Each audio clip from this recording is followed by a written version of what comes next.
Well, good afternoon. Sue Hutchins here yet again with Iowa Prison Perspectives to share with you once again an interview from someone who has experience with the criminal justice system. As I talked to you earlier this month, a few weeks ago, that I'm expanding this somewhat to include people from other states who have experience to give you some perspective of what goes on in other places in the country. So the gentleman that we'll be hearing from today is not from Iowa. He is from the state of Michigan. For those of you who are new, this particular Iowa Prison Perspectives, this particular podcast YouTube channel is a collaboration between Living Beyond the Bars of Iowa, the Iowa Justice Action Network, and Iowa Cure. I am interviewing people who have personal experience who have been incarcerated, people who have loved ones who are or have been incarcerated, people who work as advocates for people who are in the criminal justice system, and people who have worked in the criminal justice system. And the people who have worked in the criminal justice system are all, at this point, have all been from Iowa, in the Iowa prison system. I really hope to hear from you. I really want your comments, what you think of this, if you agree, if you disagree. And now that we're opening it up to other states, if you have any comments about the difference between what Iowa does and what other states do, that would be more than welcomed. If you're someone who has someone who's been incarcerated or yourself have been incarcerated and you feel like you would like to be interviewed for this, please let me know. I am always wanting to inform the public. That is the purpose of this whole project, is to let people in the public know what actually prison in Iowa and in the country now is like, and to clear up some of the misconceptions and the perception of people who actually work in the system compared to, or their perspective is pretty different from the people who have been in prison, which is different from the people who have someone who is a loved one in prison. So please feel free to contact me at Iowa Prison Perspectives at gmail.com. And that's IA Prison Perspectives at gmail.com. Now let me introduce you to a young man who has a lot of information to give you, and his name is Greg Wines, and he is from the state of Michigan. He will be talking to you about his experience with the prison system and the criminal justice system in the state of Michigan. So please, Greg, tell us whatever it is you want us to know. Sure. Thanks for having me, Sue. Appreciate this. So my name, like she said, is Greg Lyons. I am a paralegal with the State Appellate Defender Office here in Michigan. I'm also an advocate for pending legislation, which is second look legislation in the state of Michigan. And I serve on a couple of other boards, such as the National Lifers of America, Inc., and I am a mentor for the Michigan Department of Corrections Walk a Mile program. So I do a couple of things, and I'm involved in society. I was also involved in a different society for about 29 years. I was actually incarcerated from the age of 17 until 46, I believe, about 29 years. I was incarcerated from 1993 until August 23rd, 2022, when I was released from the prison system. If you have any specific questions, feel free to ask. I was originally sentenced to, I was sentenced under the felony murder law. I don't know if do you guys have I believe you guys do have felony murder law. And Yes, and in Iowa, life is life, but we do have juveniles that are being released. So yeah. yes, and that's as a result of Miller versus Alabama, and then which was also made retroactive by Montgomery versus Louisiana. I was one of the earliest juvenile lifers in the state of Michigan in my county to be sent back for resentencing. When I was resentenced in 2016, which was the same year that Montgomery came out, my original trial judge was actually on the bench, and he resentenced me to 40 to 60 years and left the two parolable life sentences in place. My attorney and I did not feel that this was an appropriate sentence, so we appealed it to the Michigan Court of Appeals. We spent the next 5 years in appellate courts here in Michigan. So for the next 5 years, I watched. I stood on the sidelines actually because my case was decided by the Court of Appeals in 2018, and what happened was they overturned the judge's sentence of 40 to 60. but they kept the parole life sentences in place. So we appealed those as well.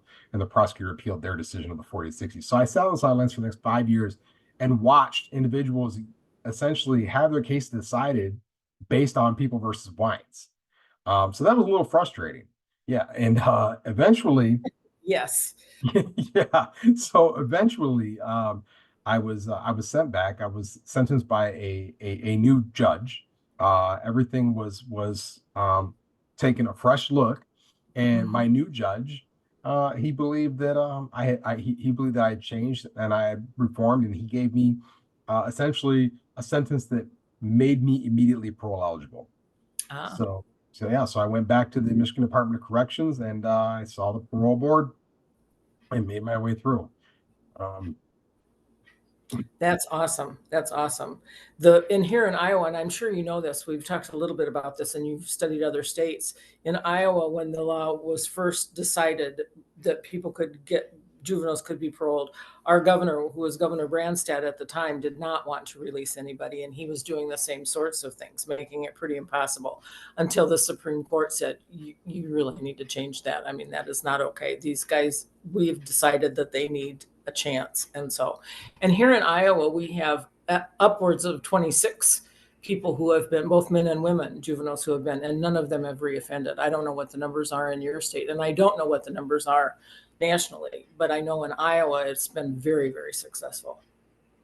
well, it's interesting you bring that up because two things. Number one, I recall that when the governor, it made news. It didn't just make Iowa news; it actually made national headlines. National.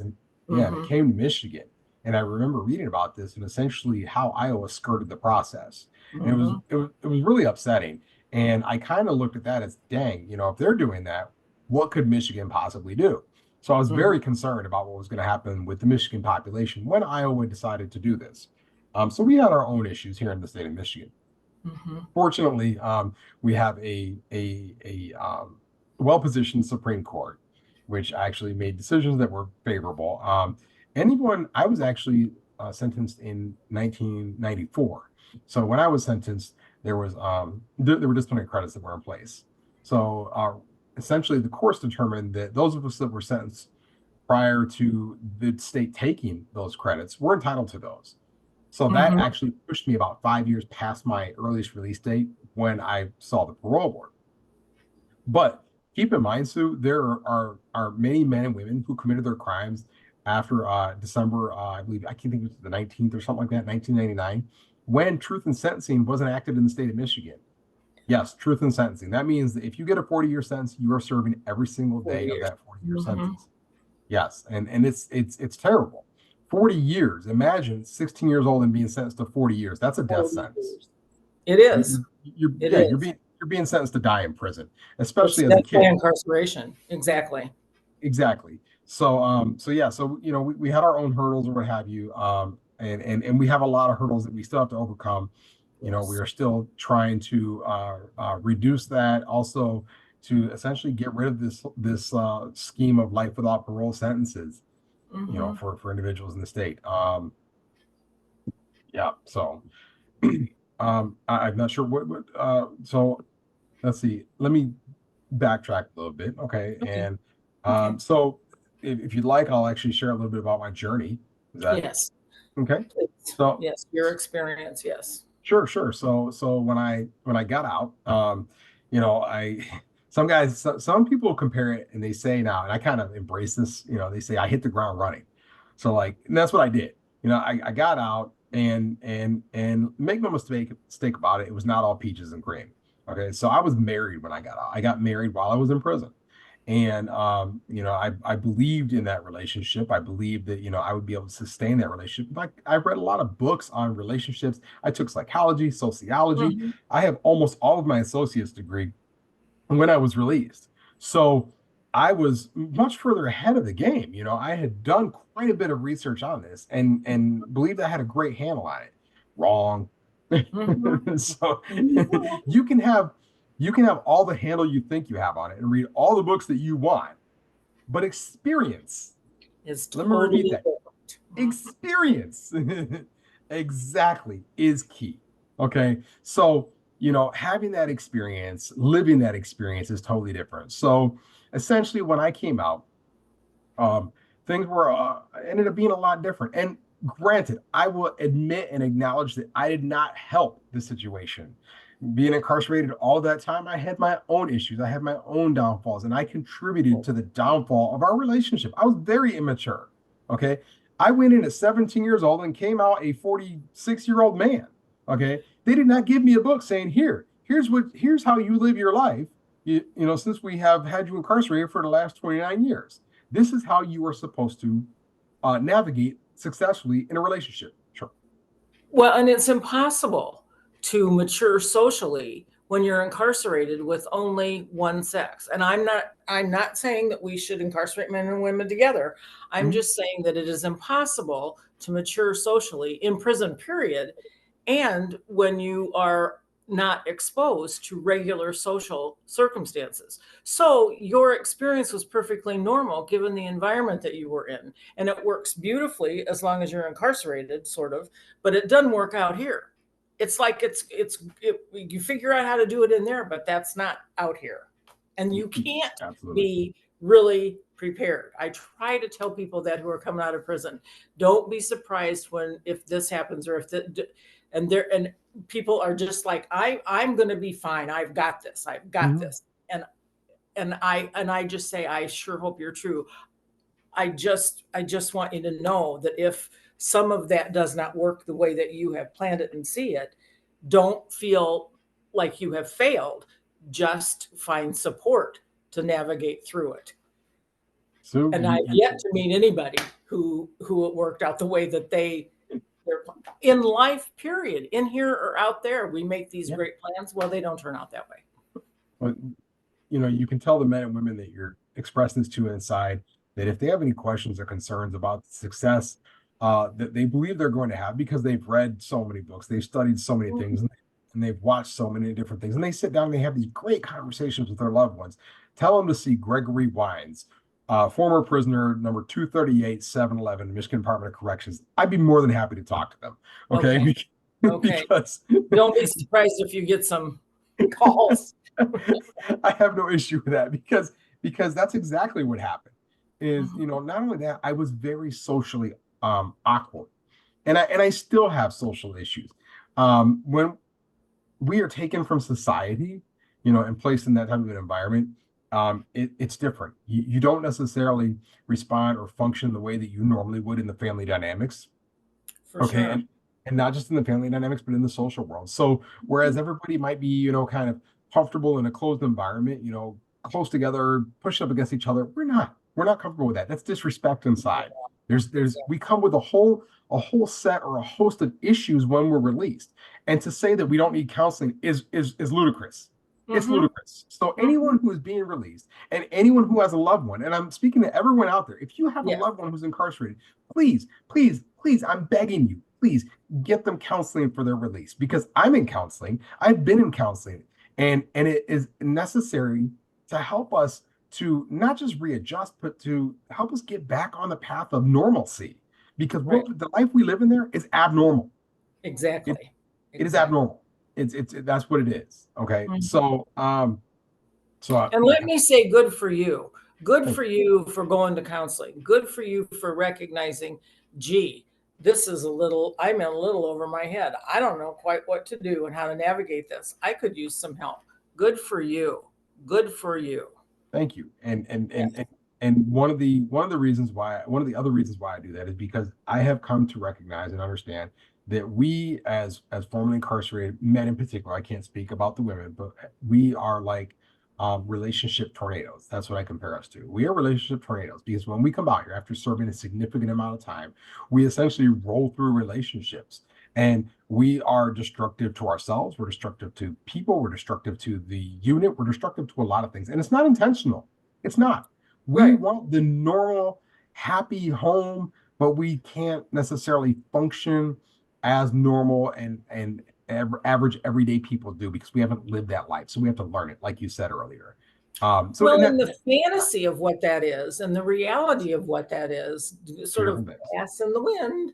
Yep. They don't even run parallel. It's like, whoa. You're absolutely right. So you have to begin to experience and live life. And that's what I did. Is, I began to experience and live life. And unfortunately, it definitely impacted, my relationship. And I ended up getting divorced. And I still actually I maintain a healthy relationship with my stepson. And we actually have a very good relationship. And that is because a big part of that is because I acknowledged my shortcomings, and Mhm. and he respected that. And that meant a lot to me, the fact that he didn't judge me over those things, and that I could actually comfortably go to him with these things. And he's younger, so I shouldn't have to go to someone who's younger, but I did. And you know what, he's extremely mature for his age, and he was willing to open himself up and Yeah. open his mind up, which meant a lot to me. So with that said, I had to experience a lot of other things in life. I experienced life on my own. I experienced a variety of employment. So one of the things that another thing that we experience out here is a form of discrimination. I don't know how, again, I don't know how it is in Iowa, Yes. but I know It's very intense. okay, so in Michigan, there are issues with reentry. Okay. We have several issues. So when I first got out, I began working in a factory. Okay, it was really one of the few jobs I could find. And it didn't suit me. I was on my feet doing stuff that, you know, um I hadn't I wasn't up for. I wasn't comfortable. I didn't like it, but I did it. Okay. And then I switched over to another position, which was selling shoes. I actually enjoyed that a little bit better because it helped me to hone my social skills, Yes. which was Mhm. important. Okay, something for everybody to keep in mind. It's a good way to hone our social skills. Yeah. So, um, the problem is that every job I went to, they conduct a background check. Yes. And when they conduct a background check, they notice that you have these felony convictions. And when you come in with a felony conviction for murder, armed robbery, and kidnapping, I don't want to hire someone with all that. Exactly. If I have a private group or organization, what have you, I mean, what if you Mhm. murder or rob me? I'm not concerned with calling you in to talk to you about it, to ask you, hey, tell me about the circumstances of this. And the people that were willing to do that, the people that were willing to give us a chance, those are the people that said, wow, okay, it was how many years ago? And Mhm. you were an aider and a better? I Mhm. didn't know, because that didn't show on the thing. It didn't say that you were Right. an aider and a better. It didn't have Right. all these circumstances. The problem is there's a blanket. Exactly. And So an all accessory is as guilty as the person who did it, even if you don't know it's going to happen. doesn't Even matter. if you're not part, doesn't matter.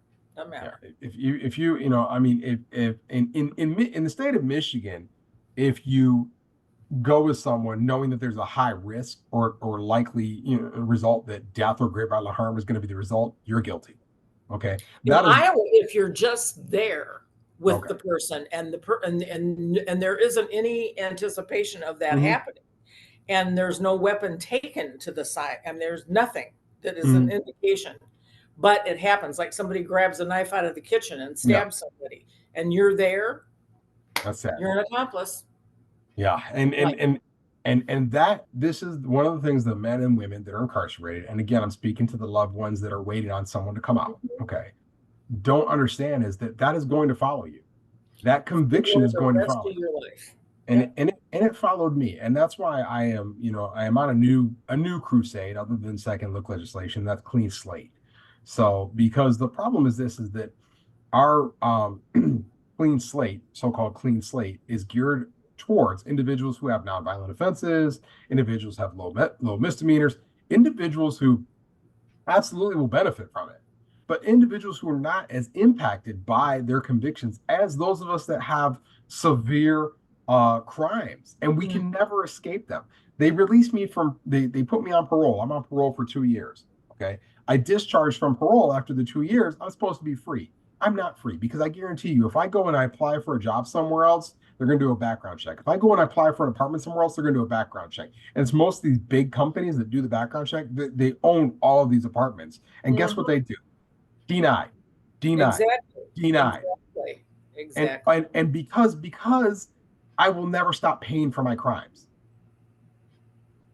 Let me repeat that. Right. I will never stop paying for my crimes. Mhm. What is the point of of uh uh forgiveness? What is the point of extending, release Mm-hmm. if you're not ever going to release me?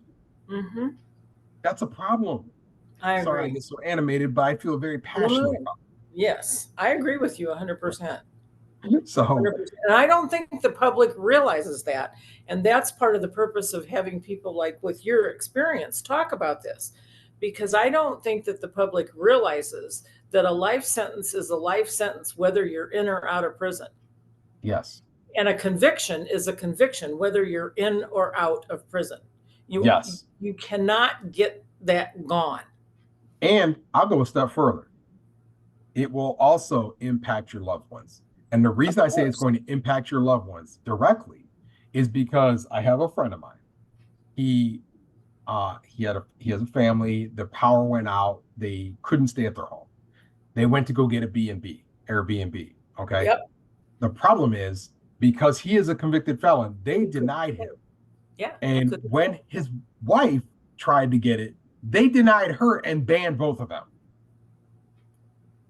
Banned both of them because of his conviction. And he has a conviction, I believe it's some form of assault or drug use from decades ago. Right. But Right. yet these things will continue to follow you. They Right. will never go away. And this That's is right. it's not right, it's wrong, and it needs to change. So Mm-hmm. along with, we have a lot of issues Mm-hmm. need to be, addressed within the judicial system and the legislative system because they're a lot of people think that they're the same. They're not. So Iowa legislature, Michigan legislature needs to address judicial reforms, and they Yeah. need to address them in the manner of, second look legislation. They need to address them in the form of clean slate legislation, Mm-hmm. sentence reductions, individualized sentencing, and stop taking the discretion away from these judges or allowing these judges to go insanely ham on a sentence. Right. That doesn't make any sense to allow, them to just have willy-nilly carte blanche discretion when it comes to that. But they should have some discretion. Absolutely, they Yes. should have discretion. Well, the prosecutors have discretion and they And can pile on the crimes. I mean, they're the ones who are respond. The prosecutorial discretion really does decide what your sentence. what what crimes you're going to get Yeah. charged with, what crimes you're not going to get charged with, Yeah. and and And and, what and kind that of evidence can come in and what kind can't, what kind of testimony is going to come in and what sort of character witnesses. I mean, a lot of stuff that's decided by the prosecutor. I'm really glad you mentioned prosecutorial authority because unfortunately that is something that we deal in Michigan with is that the authority to pursue or not pursue a life without parole sentence. I certainly hope and encourage the prosecutors in the state of Michigan to look at the science, to look at the findings, Yes. and to really give consideration and thoughtful weight to the idea that kids are kids and people can change whether you're a child or you're an adult. That is something that and I am proof positive of it. You talked about the recidivism rate in Michigan, and I may misquote this. I believe it's 0.017% recidivism rate among the juvenile lifers that have been released. That is less Was than it a for a violent crime when they when they reoffended? Was it for a violent crime or a nonviolent crime? uh the crime was not murder. No, they did not recidivate for murder again. But again, it is less than a percent. I know. I That's less know. than that's I know. less than a percent. I mean, it's I mean, if that is not proof positive that people can safely be released through mechanisms, Mm-hmm. there's so we need to take a look at that. I also want to briefly talk about employers. And I certainly hope that more employers take a page out of my employer's playbook. Okay. Because the state appellate defender office, they look at the individual and they are willing and inclined to hire formerly incarcerated. Why? Because they see our value. They see our value. And you know what? They believe that anyone can be trained. Anyone can be trained. But you know what? Anyone can't be trained to do? To bring passion. Mm-hmm. You can't train someone to bring passion. You either And have it or you don't. experience. And experience. And experience. You're absolutely right. You're absolutely Yeah, right. We have an lived experience. experience.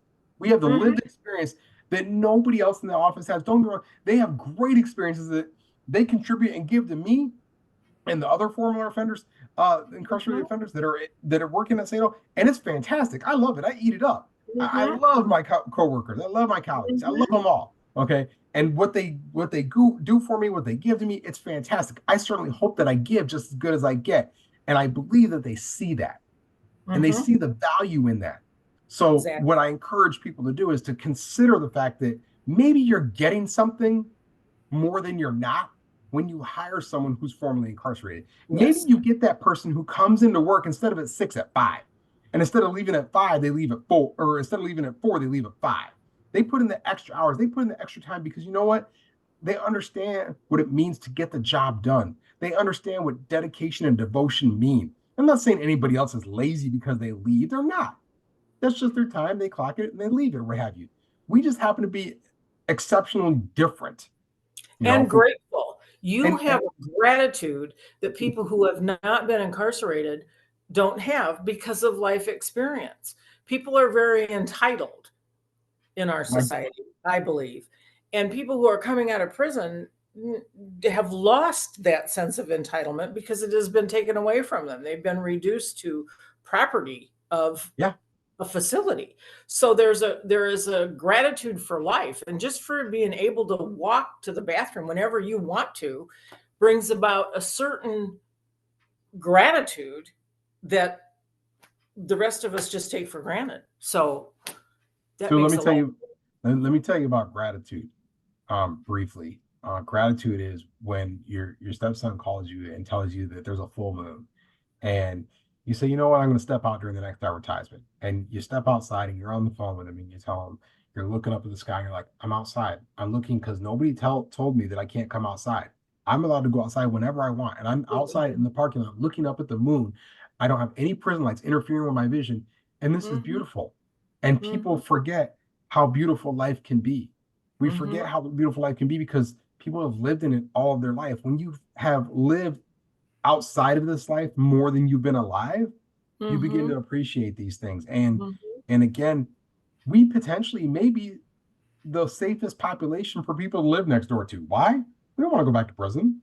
We're not Right, trying to lose these things. We right. love these things. And so we put forth that extra effort, that hard work because we appreciate, like you said, and value these things. Mhm. Yes, yes. And another thing that guys have told me, and if you could speak to this for a minute, I don't know if it applies to you personally, but quiet. They appreciate quiet. At first, it is very difficult. Mm, I mean, guys have told me.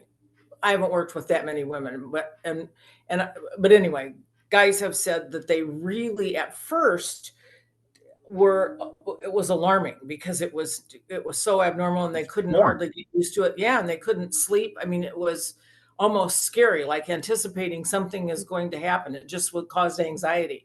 But over some time, they got to the point where they love quiet. Sue, it's you're right on point because the quiet, you're so accustomed to having some form of light because there's just lights there all the time. And you're accustomed to people shuffling their feet, walking down the rock or a hallway. Mhm, It's called the rock inside, at least in Michigan, and you can hear their feet dragging in their shower shoes as they walk down the hall. And so you're accustomed to those things. The dead silence is something that's foreign, as you said. And mhm, so it's funny you bring this up because less than a week ago, I was sitting in my kitchen and I took a video and I said, and I posted it on my Facebook and I said, listen, can you hear it? And I said, peace. And it was birds chirping and it was just mhm. quiet and it was beautiful. And it was like, this is nice. Mhm. It's so I mean, yeah, Yeah, all of yes, I, yes. love the piece and um yeah so I mean the opportunities I'd also like to speak briefly or quickly I'm gonna try and get it quickly about opportunities because we have opportunities out here um Mhm. to continue to do the things that we did in there.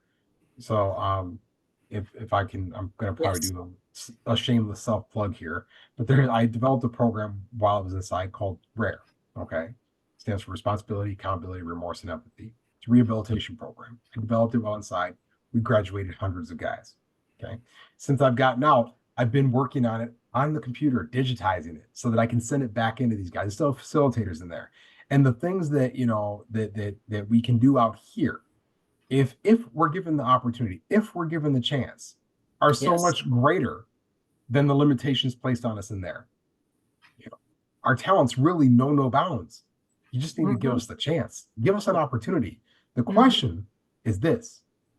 The question we have to ask ourselves, and I say this all the time in the state of Michigan, and I encourage you to ask this question in Iowa as well, Sue. Okay. With incarceration, continued incarceration, who is the threat and who are we just afraid of?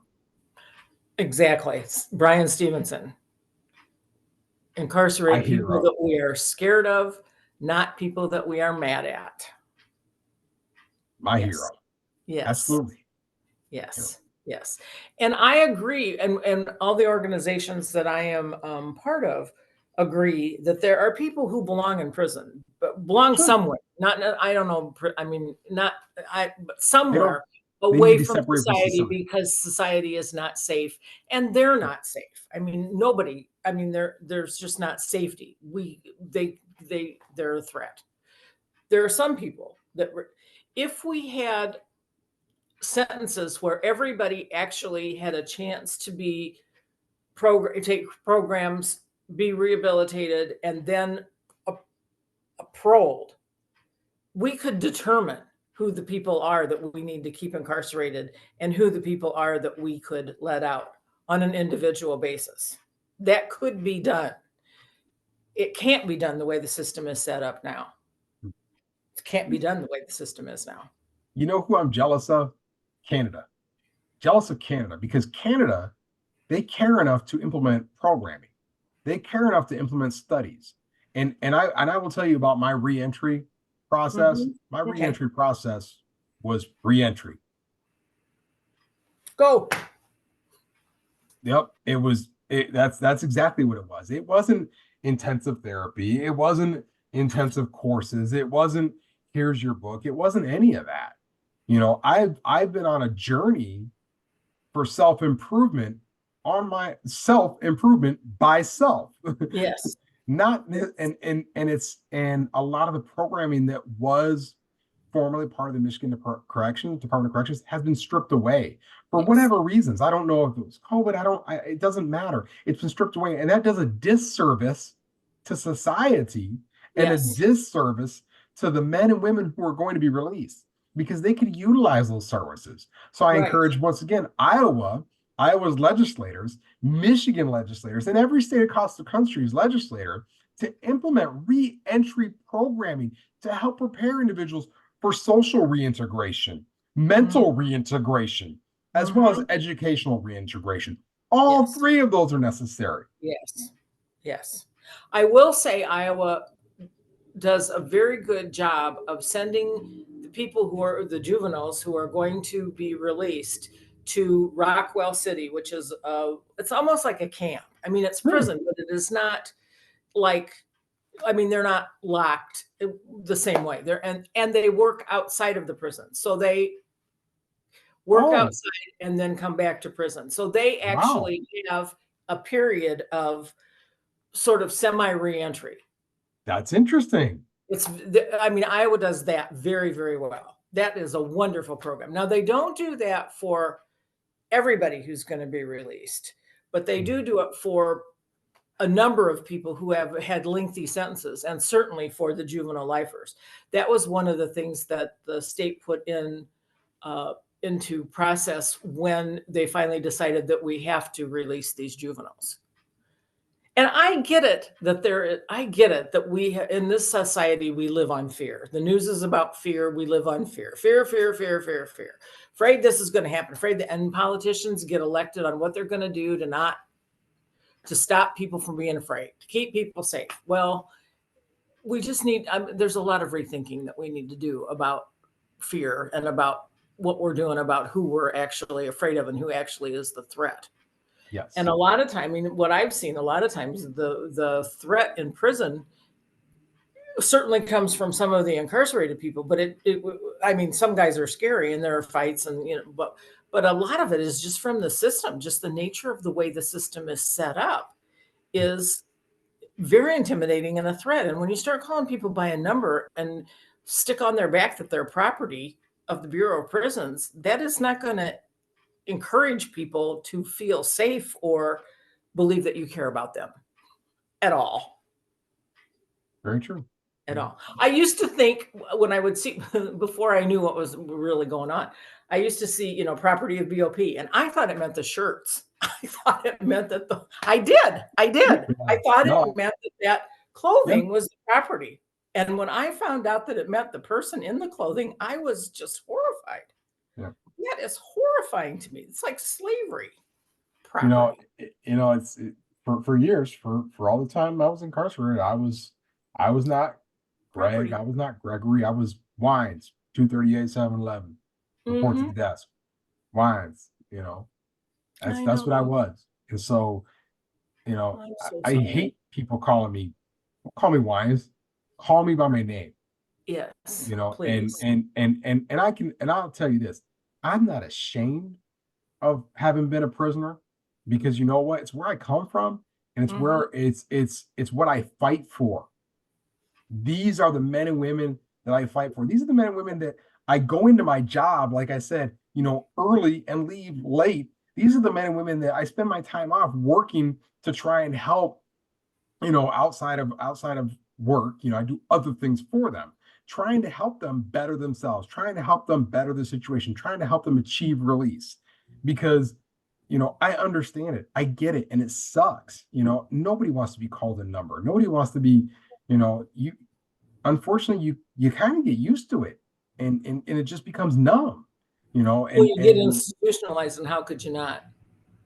I mean, we blame people for being institutionalized, but how could they not be? How could you not be? It's impossible to go through that. And same way with service in the military. We blame people for coming back with post-traumatic stress from a war. Well, how could they not? Yeah. How could you not? How could you not? That's another interesting point. Is an individual I know, from a very valid point. Our soldiers go to war, they come back. What's one of the things that's recommended here, we're going to get you counseling, we're going to get you squared away, or what have you. An officer, a police officer, gets involved in a shooting. What do? Hey, you know what? We're going to get you squared away, we're going to get you counseling, what have you. An individual who serves 29, 30, 33 years, witnesses people getting their heads kicked in, witnesses people getting stabbed left and right, witnesses rapes consistently. Good luck. Yep, here's $50. Have a good time. And don't come back. And if you come back, it's because you didn't try hard enough. Where's the I knew you'd be back. I knew you'd be back. We're going to get you, some counseling because we know you've been through some traumatic things. Exactly. No, there's none of that. That's well, sad. And I will also add to that even though the government gives veterans counseling, they don't really give them. I mean, they don't give them good trauma counseling. It's organizations that have picked up the slack that help veterans. Helping veterans is where they get their help and counseling. They don't get it from the government. What you get from the government is getting in, a lot of promises and a gun or a skill. When you get out, you get an hour or 5 of post-traumatic stress information. It's not easy to get into counseling. It's not easy to get counseling for a veteran. And one of the things I will commend Michigan for doing, and a lot of people, it's a very controversial program, is the Walk a Mile program. The Michigan Department of Corrections has recognized some very interesting things, Sue. And you may not know this, I don't know, but the Michigan Department of Corrections recently changed their parolee policy. Okay, they changed their parolee policy, which once reflected that we were not allowed to have contact with known felons, known felons, or what have you. They changed that so that they wanted to limit contact between parolees and those currently incarcerated. They took that element off that you couldn't, because they recognized that we are the best individuals to help each other. Help We each are a other. support Right. network unto ourselves, and we lean on each other. And we're Well, you not take out care here. of each other the whole time you're in prison. Yes, we're Nobody not out else here. takes care of you. We are exactly. We are our best support network, and we do that. We definitely do that. So you know what? It would be nice to see Iowa develop a mentor program similar to what Michigan Mhm. has developed for individuals who are getting out and need that support network. Do you have access to the way that they do that, or the like the guidelines for that you could send me? I have the contact point. I Okay. can I can put you Send me in that. contact with Okay. our lead from Michigan because Okay. again, the program is just my mentee got out and was struggling. He was struggling. He was struggling to get a job at first. His parole officer was very strict, and he ended up getting a job. He ended up working a buttload of overtime, and he ended up saving up money. He ended up proving his parole officer he wasn't a continued threat. His parole officer ended up extending hours, extending opportunities, and extending all kinds of different things for him. And Hmm. now he has his own apartment. He's got his own place. And so again, he's communicating all of these things to me. And he has someone to communicate who understands these struggles, Yeah. not someone from the Department of Corrections who has never experienced a day in their life, Right. with these things. And Right. and so the program, in my opinion, seems to be working. And Good. it's something that more states could use, I think. Has that been initiated since your new governor took office, No, it or was was it well, before yes, that? it was instituted since she's been in. Yes, yes. The department, I believe it was Heidi. I think it was Heidi Washington and whomever else in her staff that decided that this would be a good program and have given it a shot. So the director of the program, Tony Mills, he's amazing. Like I said, I mean, he genuinely cares about the success of parolees. Yes. And the MDOC has really given this a shot and gotten behind it. And I see it as a success. And I would love for more states to get behind this type of programming. Nation Mhm. Outside does a very similar program. Theirs is called Tipler, which is it's a peer-led reentry program. They literally go to the prison and pick these men and women up and take them to the parole officer and then offer them services. This is what What we need state more of. was that? It's called Tipler. It's by Nation Outside. It's a group in Michigan called Nation Outside. I will promote the hell out of any organization that I can out here that's helping out, helping individuals reintegrate into society. And that's what RARE is trying to get off the ground as well as a reintegration program, because reintegration is more important than just the release. Right. It's like the wedding versus the marriage. People have this big, huge wedding One day, one day, spend bazillion dollars, and then they're married and they have not like a clue of what, and they're just lost. and that Right. marriage is going to keep supposed to keep going. That's more than Yeah, a day. That's exactly. Yeah. So so yeah, if so you would send me that, I'd appreciate it. I'll get that to the reentry people. In fact, we're having a reentry conference for the 2nd of October for all the nonprofit organizations that do reentry work here in Iowa that are not right. affiliated with the Department of Corrections. So they have more ability to do what they want as far as reentry, what the needs that they see. They're not necessarily confined by the departments. I mean, they are, but they're not, because they're not I, part of the department and they're not paid by the department. And that makes a world of difference. Sue, I will connect you with both organizations, and then you Thank can you. make the decision which one you like. Yes, yes. Okay, Well, I'll give them both to my partner, Mike absolutely. Cervantes, and we can present, and then the different organizations that are doing the work here in Iowa can decide what they want to do with all that. Sounds But great. yeah, the more we have, the better, because boy, we need it. And it's got to be grassroots, to my mind. It has to be grassroots, and it has to have uh, public behind it. Right. The legislators are interested in what the squeaky wheel that gets the grease. And right now, the squeaky wheel is fear. Mhm. And because we had 2 murders here in Iowa a few years Yeah. ago, and everything just pretty much disappeared when that happened Came to a halt. as far as programming. And nobody wants to parole people who are going to kill people. I mean, No. politically, that's just political suicide. Mhm. And the public doesn't want that. But unfortunately, what the public sees is, well, see all those guys. You can't trust any of those guys coming out of prison, for heaven's sake. You don't know who's going to shoot you or kill you or stab you with whatever. There's just a lot of fear. So I'm trying to. You got to see the other side of the coin. And guess what? I'm not You're the the other side of the coin. And there and are a I'm not lot more of you than there are of the bad guys. A lot more of you than there. too. I'm There are not the people here exception. that are 10 times more dangerous than the people in prison. I'm not the exception. And let me just say Exactly. this. Let me just say this that Oh, I myself and some of my other colleagues, we're out, we're in front of the camera. I do a lot of events. I do a lot of speaking engagements. Okay. And I do that because I feel compelled to, but I want to make this clear. I have a lot of brothers and sisters out here, and I call them brothers and sisters because they're formerly incarcerated, mm-hmm. who do not step foot in front of the camera, who do Mm-hmm. not talk to the press, who do not do podcasts, but they work their job.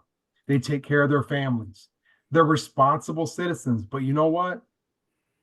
We base these decisions on the irresponsible people, the Exactly. exceptions to the rule. Exactly. Exactly. Let's focus on the rule. Let's focus on the successes. Yes. Even when they're not out in the spotlight, let's look at that and Mm-hmm. let's make more of that, because I that's agree. what we need in society. Exactly. Exactly. That is exactly what we need in society. Our society does that same thing, not just about prison, but about everything.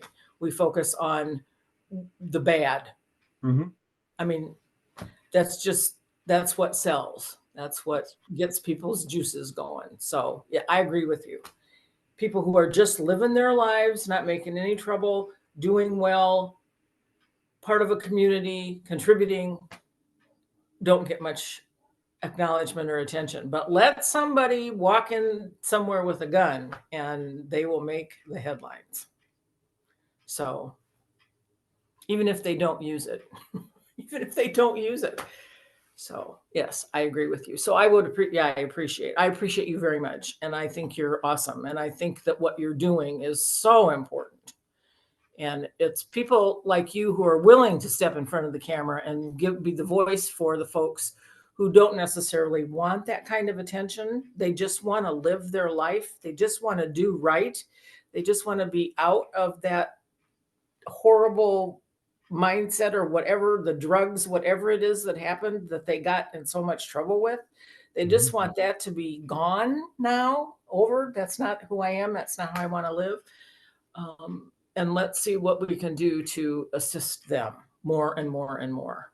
So we need voices to unite, to let the public know about all of those people through people like you who are doing the same thing. So yes, thank you very much for being part of this. Very, very much for being part of this. My And pleasure. I really appreciate you. We'll have to stay in touch somehow. I'll be in touch for sure. We need to stay Absolutely. in touch somehow. So I really, really appreciate you very much. So Thank is you. there anything that you want to say before we close Just about what you think needs to happen? Like, do you have any concrete yeah. ideas of what you think needs to happen? Yeah. As far as things that need to happen is number one, you touched on it, is we really need to take a hard look at, why we're making the decisions that we're making. Are we making them based in fear, or are we making rational and well thought out decisions? Because the people who were making irrational and not well thought out decisions, those people ended up in prison. Let's not be like them. Let's not be like me. Okay. Because that's what I did. I made irrational and not well thought out decisions. Some people say it was, juvenile and adolescent brain. I agree with them 100%, but they were also not rational and they were not well thought out decisions.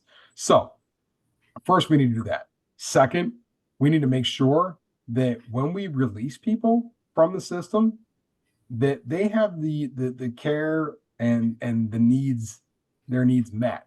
And when I say their needs, I don't mean, Gucci purses or, Right. used and damaged clothes or what have you. I mean, name. I'm not talking about name brand. I'm just saying, let's make sure we take care of their mental health, because if we take care of their Yes. mental health, guess what they can do? They can take care of Take care of the themselves. rest. They can take care of the rest. If you give them a Yes, hand up, they yes. can Just take care of the we're rest. not asking for a handout. We're asking for a hand up. Right. Okay. And finally, I would encourage legislators across the country, to look at our system and ask yourselves two things. Number one, okay, we need to take a hard look at this incarceration rate and how can we bring this down, because this is ridiculous. Who can we really release? Because who is just wasting our tax dollars? And number two, for every person you decide, you know what, we're going to start letting these people go, how many staff members do you think you could hire? How much safer do you think you could make those prisons? Mm-hmm. It's something we have to look at and something we have to consider, because you know what? So many of these men and women are in there beyond their years. There's something called diminishing returns. Mm-hmm. That's what this country is facing. We are facing diminishing returns with our incarcerated population. Let's not continue down this path. Thank you. I agree. I agree. Thank you. Well, and what strikes me when you were saying that is, the initial one of the initial thoughts about prison for people was to keep them incapacitated. And if you research back to when the three strikes law happened and back to when we started believing about criminology and inherited criminal thinking and all of that sort of stuff, one of the big things was keep them in prison, keep them incarcerated, either sterilize them or keep them incarcerated beyond their reproductive years, Mhm. so that they cannot reproduce, which is absolutely frightening to me. But that's a piece of why we are incarcerating people. That is sort of the root of the poisonous tree. So I think that, that's something that cycle we have to really look at and do some breaking of that. The belief that people are bad, just born bad, bad seeds, blah, blah, blah, blah, blah. And of course they're going to commit crime. Of course they are. I mean, we program some people to commit crime. We do. We just start labeling them when they're in second grade. People are born bad. Good That's friend of right. mine just good friend of mine just gave me a license plate holder, and it says hashtag end juvenile life without parole, JLWOP. On the bottom, it says no child is born bad. That's right. That's right. That's right. And we wouldn't have to say that if we didn't already have the mindset that some are. Well, guess what? I got a loud mouth. I'll keep saying it. Keep saying me too, but I'm just saying getting that into the psyche of Right. our culture is taking some doing, because we have that born sort of in our DNA to some degree, in our collective mindset. So it's another piece of this puzzle. So wonderful, wonderful to talk to you. And I'll be in touch again and stay in touch with me. So this has been very, very helpful. And I think will be enlightening for a number of people. So I really appreciate it. So we'll close now. And to those of you who are listening, please feel free to contact me at iowaprisonperspectives@gmail.com. And that's iaprisonperspectives@gmail.com. And let me know what you're thinking and how you're feeling about this. And once again, if you have anybody that wants to respond, if you want to respond, or if you know somebody who wants to respond who has experience within the prison system, please feel free to contact me. I would love to speak with you or speak with them. And I will say goodbye for now, and I'll be back later this week or the first part of next week. Thank you very, very much.